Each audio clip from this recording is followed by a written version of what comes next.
So the FLR network and Google partnership has gotten that much stronger. Google is now going to be a validator and data provider for the FLR network. Now, a lot of people are like, this is new. Wow, shocking. I didn't see this coming. Actually, if you were subscribed to this channel, you would know that back in May, FLR's blockchain APIs were added to Google Cloud's marketplace. This means that Google Cloud customers and developers on Google have had access to the FLR network for a number of months. But even with that, what is this going to do? What is this going to bring to the table? Let's dive right into this, man. So Google will be coming on, as we mentioned, as a validator.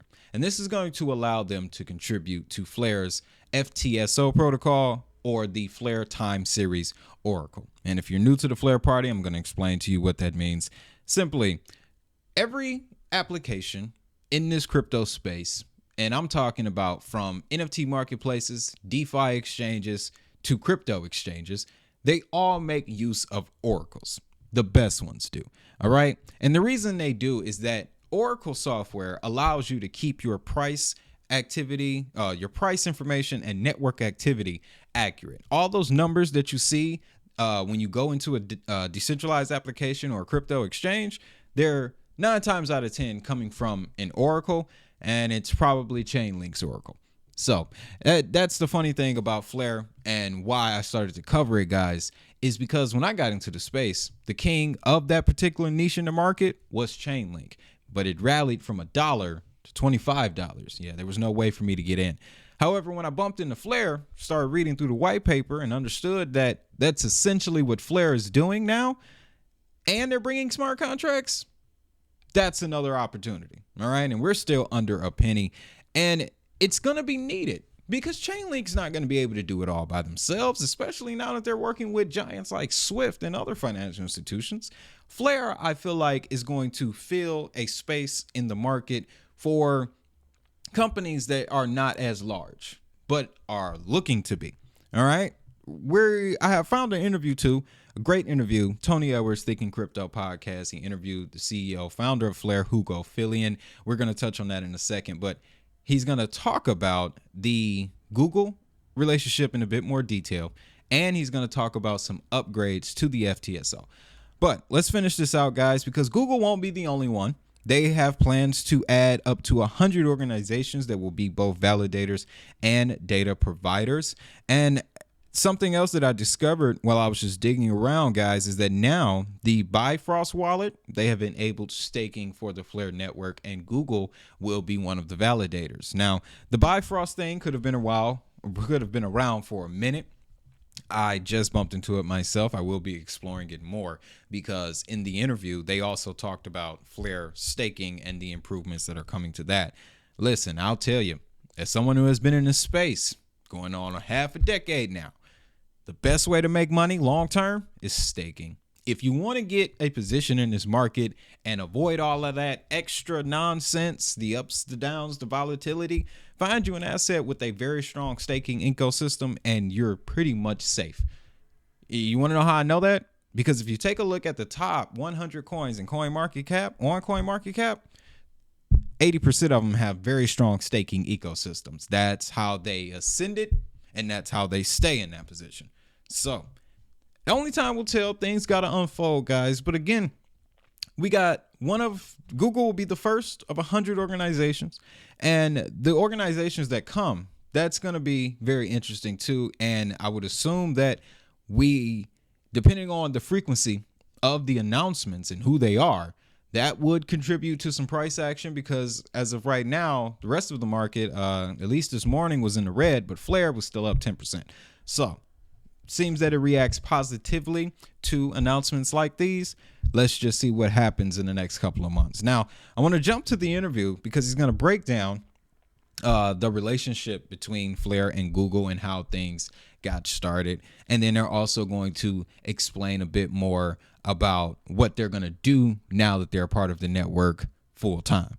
So absolutely. I think it's important to caveat that with, we managed to convince validators to do something they generally haven't done before. And that is to be data providers. FLR is the network for data. And what's really important to us is that we have a very decentralized network, or as decentralized as we can possibly get, that delivers high quality data. And so the validator role is not just being a validator. It is a merging between validator and data provider. In order to run a validator and get rewarded for it, you have to run a data provider. And so we basically went to those institutional validators like Anchor and the others you mentioned, and we said, look, we're building the network for data. We think that you could excel in this role. We would welcome having institutional data providers on the network, and we basically got them to change to a reasonable extent their business model to not just do validation, but also to do data provision. And this speaks, I think, to the support that we're getting as a network for the vision of being the network for data. Well, we've worked with Google Cloud for a long time. And in fact, we moved from Amazon Cloud to Google Cloud. We run a lot of our internal services there. We run some of our validators there. We have a really strong relationship with Google, both in terms of the blockchain and things that we want to do on the blockchain, going forward. And really, we just got into discussions. They're very keen on what we're building. We've also been, articulating certain things that we think data can be used for. Had some very good discussions around that. So I think, it's there's a lot of synergy there. So again, guys, check out the link in the description to that full interview. It was absolutely dope. I have been practicing myself to bring more people on the channel, bring more faces on the channel. I mean, I'm a pretty cool. I understand that, but I can only give you so much. All right. And I think it's now due time for an added perspective, but I want to come correct with everything I do. That's just me, guys. But yeah, check the link out in the description. Whole interview was amazing. They talked about the FLR network roadmap, and this is when they broke into the FTSO v2. So the way he described it in the interview is that currently FLR can process, they process it in pairs, data pairs. Currently, FLR can only do 15. But with this upgrade, it's going to allow them to run 1,000 data pairs at a time. So that's going to increase speed, it's going to increase scalability, and it's going to improve the existing apps on the network, and it's going to allow for newer apps to hit the network with improved features, guys. And like he mentioned in the interview, they have a particular focus on enhancing their DeFi capabilities, and they also are looking to bring some of the F assets, the tokens and apps that are being developed on there, as well as no, not on on Songbird. Excuse me. Songbird is the test net, and the F assets that are already on there, they're looking to bring them up to the main net sometime this year. I am going to put a video together explaining how FLR and Songbird work together. When I did my previous FLR episodes, I didn't hit on it enough, and you guys pointed that out to me, so don't worry, I'm going to piece that for us. And another thing they were talking about, upgrades to the layer cake, which is another portion of the blockchain infrastructure when it comes to the FLR network. And something that stood out to me was a discussion that has just been kicked off within the FLR main offices. They're looking at artificial intelligence. And then really the big thing for 2024 for me is AI. The team, the founders come from a background of AI.